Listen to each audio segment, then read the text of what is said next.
strikes in bunches tonight. His opponent is wearing it, and when you see swelling like that, maybe a facial fracture of some kind. Well, it seems as though something's hurt bad here.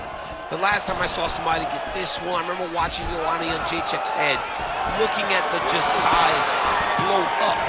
You know that damage is getting done, and every time he hits him on these spots, it hurts worse than anything you could imagine.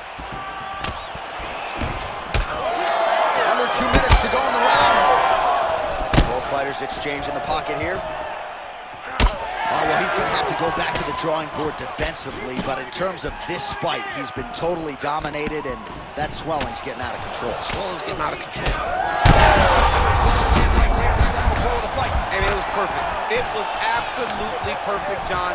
Great placement on that uppercut. Oh, clean hook there. Oh, my goodness.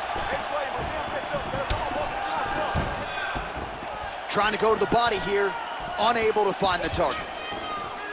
Well, I'm no fighter, but if I rock a guy to that extent, I feel like I'm closing the show. Absolutely. You got to go close the show if you get a guy hurt that bad. You cannot back off and take your time. He's right for the picking. Go pick the fruit. All right, so the uppercuts have been a big part of the storyline in this one, but the setups have really been key for him. He's not telegraphing that strike, and the opponent hasn't been able to adjust. He has not been able to see them. It's a very tricky punch, especially in the way that... What a fight. Both of these guys are trying to finish.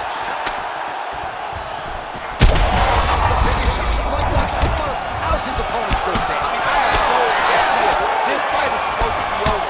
It might not be over now, but it's going to be over very soon. Outstanding round. Do you believe it? Another 5 minutes coming up.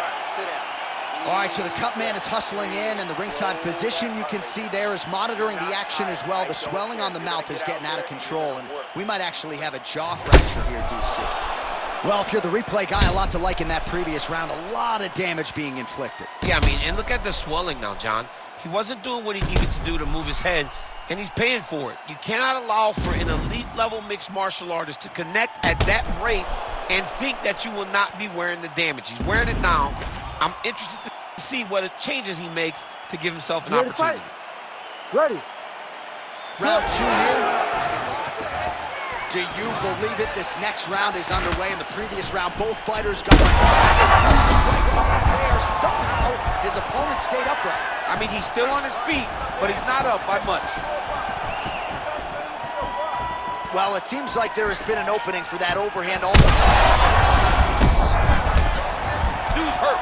Serve him up. Go get him. Back to his feet.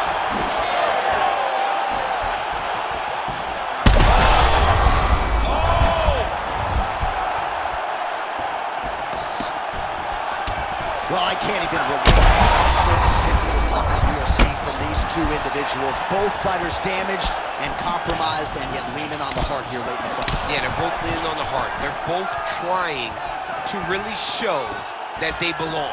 They're both trying to show. You don't really stand after you take a head kick like this. That is such toughness to even be on his feet right now. Well, that swelling has essentially rendered him a one-eyed fighter, and to that end, the referee has paused the action. He calls for the ringside physician. And here comes the doctor. The doctor's going to take a look at him, check out the swelling, give him the old finger test to see if he can see his opponent in front of him and decide whether or not he can continue. Nope.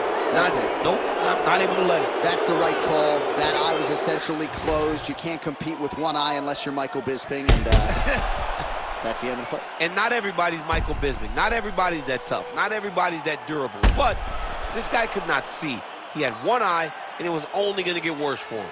All right, well, you see the referee wave off the fight, courtesy of those doctor's orders. Let's check out some of the replays that caused the damage, champ. I mean, great striking by this guy, finding a weakness and then really exposing his opponent's weakness.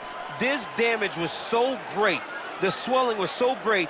Once the referee called in the doctor to take a look, he knew what he had to do. All right, we now go inside the octagon where Bruce Buffer has your official decision.